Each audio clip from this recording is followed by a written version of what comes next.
All right. So just after 11:30, so we'll kick into it. So welcome everybody. I am Jay Longley. Appreciate you jumping in and joining me. Today we're going to talk about mitigating tariffs and supply chain risk.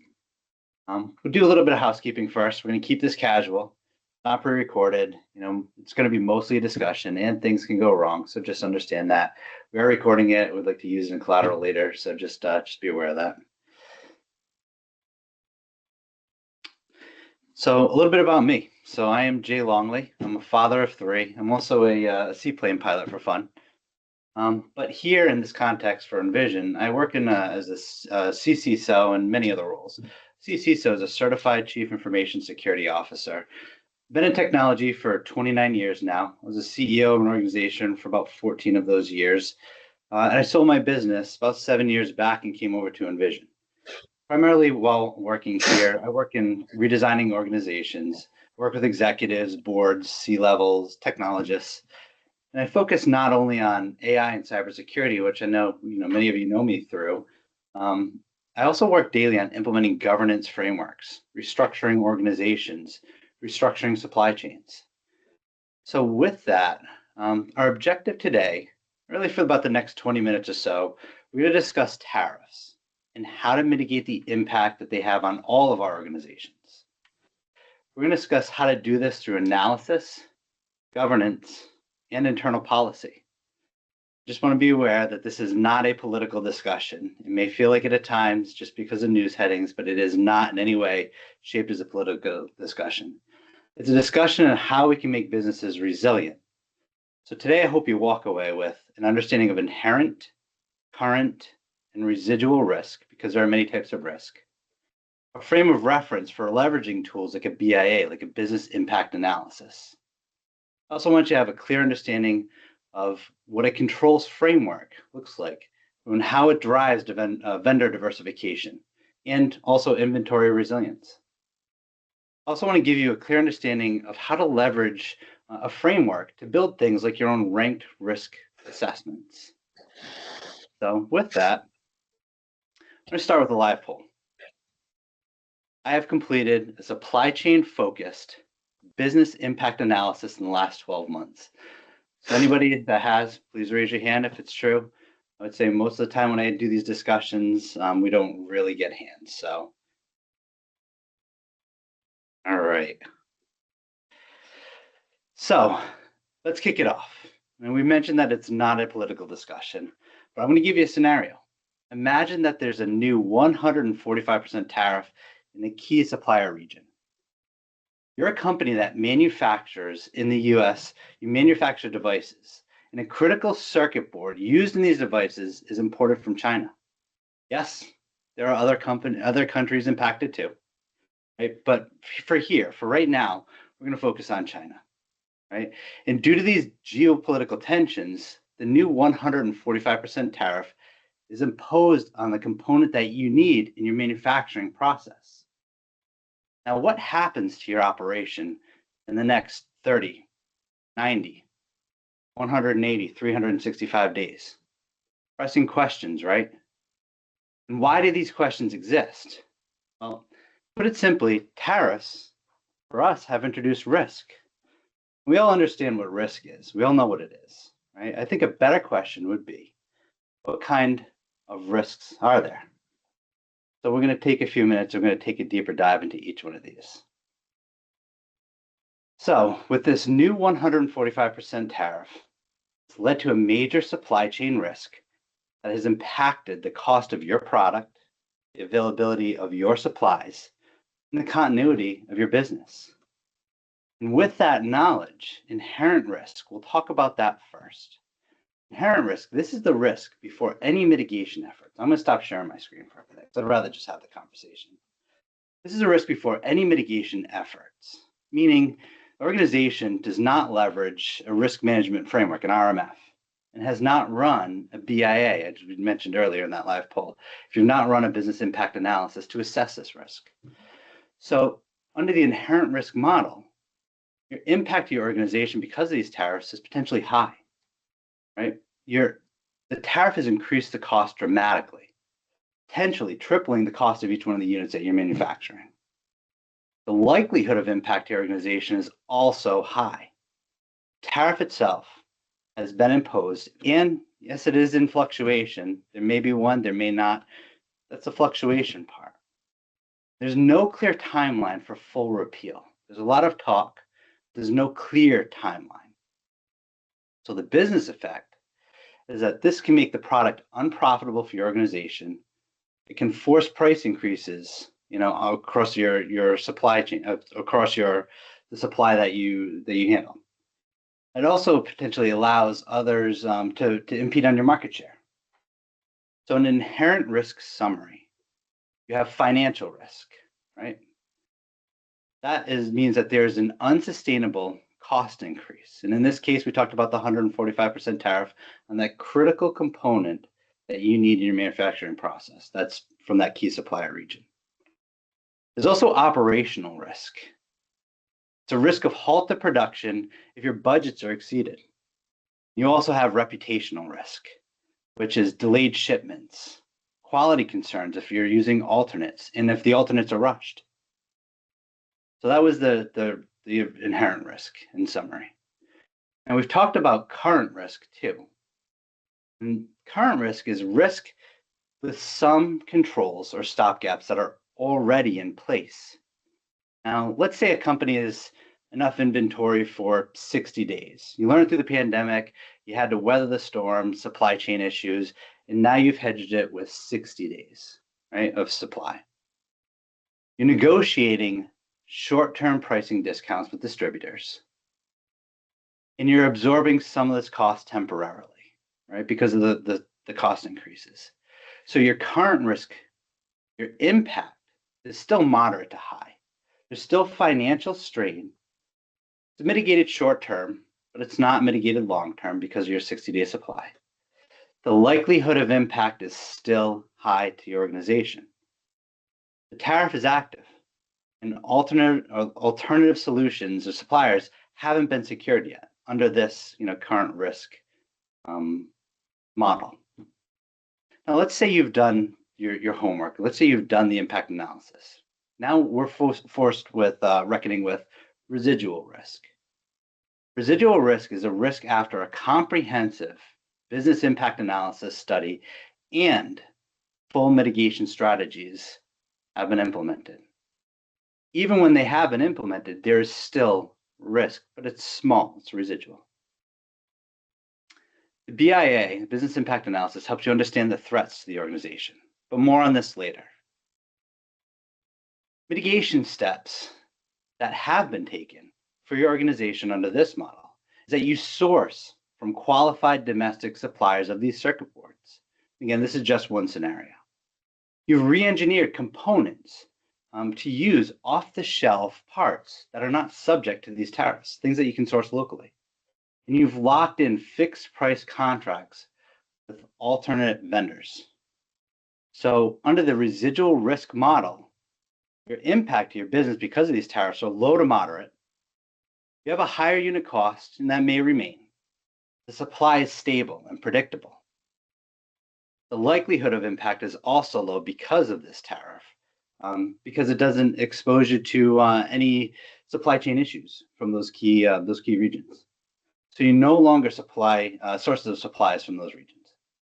So key takeaway here on this portion of it is that 145% tariff can create inherent risk of massive cost inflation and business disruption, which I think we're all facing, right?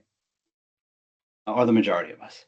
A company must work across procurement, legal, and engineering teams to implement long-term mitigations, reducing the residual risk to an acceptable and sustainable level. I'm going to reshare my screen for a quick minute. So let's talk about a business impact analysis. I know some of us know what it is, but let's just want to reiterate it and get all on the same page. We've mentioned it, but more specifically, what is it and why do I need them? Business impact analysis is a systematic process that identifies and evaluates the potential effects of disruptions of critical business operations due to emergencies, disasters, or other unexpected events. For example, tariffs.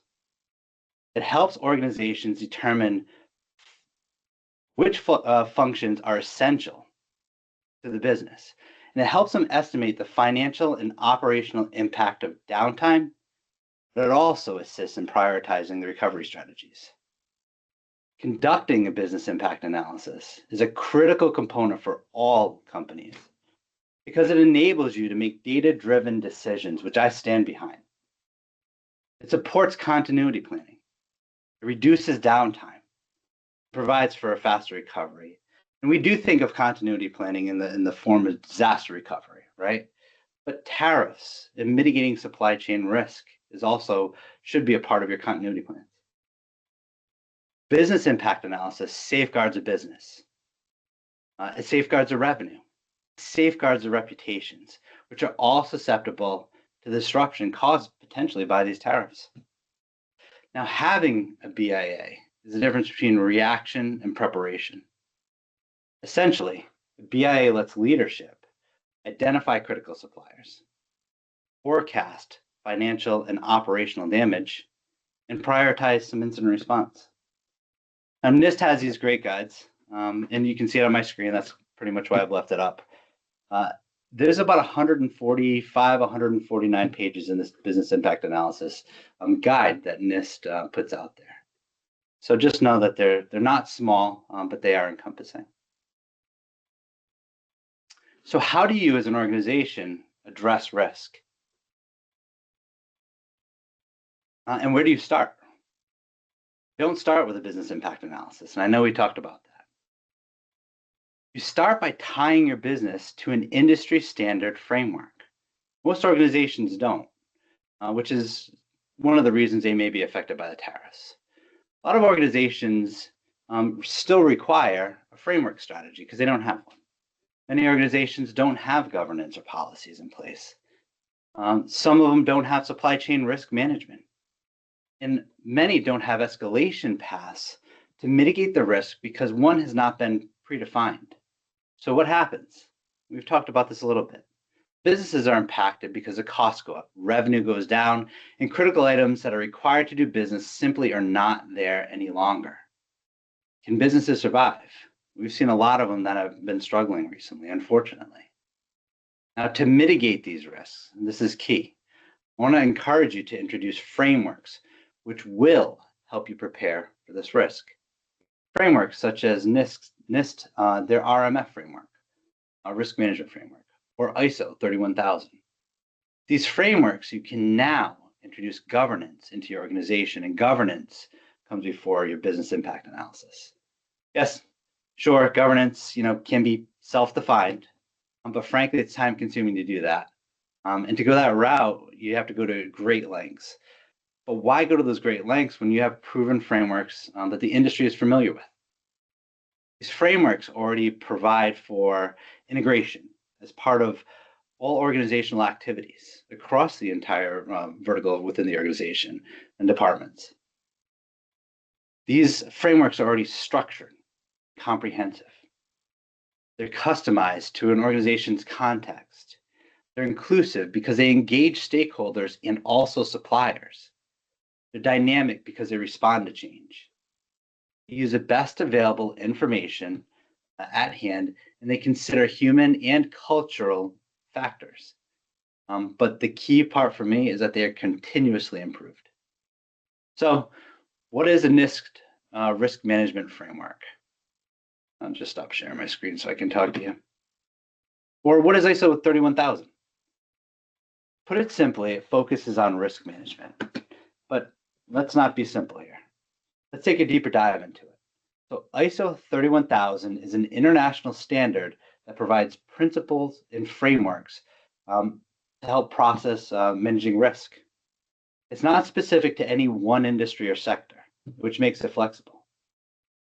The core principles of ISO 31000 can help guide your overall risk management approach, which is essentially what we need here when it comes to tariffs. So what's the process to build this? You have to establish context. You have to define your supply chain objectives. You have to define your stakeholders and your risk criteria to understand the geopolitical, regulatory, and operational environments. And then, once you've established the context, you're going to focus on risk identification. Examples of this could be financial instability, or poor cybersecurity practices, or delivery delays. What risk do these suppliers pose to you? Do some of them have unethical practices? And after you've done that, those two, next you're going to jump into your risk analysis, which is what we touched on earlier as your business impact analysis. So you're going to assess the likelihood of an impact due to these supply chain failures. And then once you've understood and gone through your BIA, at that point, you're ready for your risk evaluation. You're going to compare your risk levels to the thresholds. Which suppliers do you need to build mitigation strategies for? And then you'll focus on risk treatment. So for risk treatment, your actions can be you diversify vendors, you include service level agreements or SLAs, you perform audits, you create exit strategies. And afterwards, you monitor and review, continuously reviewing for supplier performance and emerging risks. Moreover, you need to focus on communication and consultation. Engage your internal stakeholders and suppliers for transparency on the process, the findings, and also the next steps. So focus on continual improvement. Now, once governance and BIA are in place, dual source requirements for your supply chain should be already readily available. And it also forces vendor diversification, not just for supply chain, but in every critical component of your organization, the industry. Contractual clauses about alternate sourcing of goods and suppliers must be undertaken as well. And you need to maintain minimum inventory thresholds so you can handle these delays. And we had talked about current risk at being 60 days worth of supplies if somebody had already undergone some things. Minimum inventory threshold ties back into that. And if implemented properly, you're going to have an executive risk and governance summary report, a dashboard. You're going to be able to display an executive report card to the organization. It will include a risk score before, which could be today, and after, your implementation of a framework such as NIST RMF or ISO 31000. It would also include the before and after for your governance strategies. What did the organization look like before and where is it now? Also, your business impact analysis. Where did it begin and how have you mitigated some of the risk? Your governance report card, your dashboard will also include a maturity level on your governance. It should be color coded so you can glance at it at risk. It's for executive level to consume, to understand. Red, yellow, green are three great ones that we use. These include also ranked risk reports. It tells you where you need to prioritize your efforts. But it also monitors gaps in your supply chain. So with that, this is a little bit of a different discussion, as you can obviously see. Most of the discussions I do are in where it's open forum. This is more, we're going to just give you a lot of information. So with that, I'm going to give you a call to action. Just because of the number of hands we had come up earlier as far as the poll with your business impact analysis. So I'm going to ask you, I'm going to challenge you, I'm going to give you a call to action to engage us, to audit your supply chain risk. And I think we all have them at some point, at some form, at some level.